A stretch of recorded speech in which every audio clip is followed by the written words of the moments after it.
Ito, tamang-tama to. Oh. Sakto to sa anak ko ah. Mura lang yan, ate, bilhin mo na. Para may sakto, pambigas kami. Tinakbo natin yung bigas mo.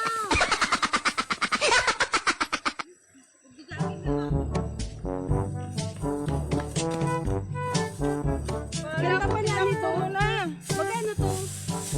250 lang. Tinang to? Oh, bagong bago.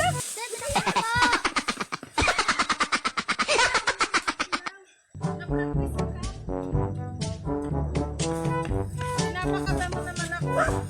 Kala ko itinakbo mo na. Magkano to? Ako sa'yo, kala ko itatakbo mo na. Ang mura no, 250. Ang napaplasay ko na. Ay! Oh, tira na kasi.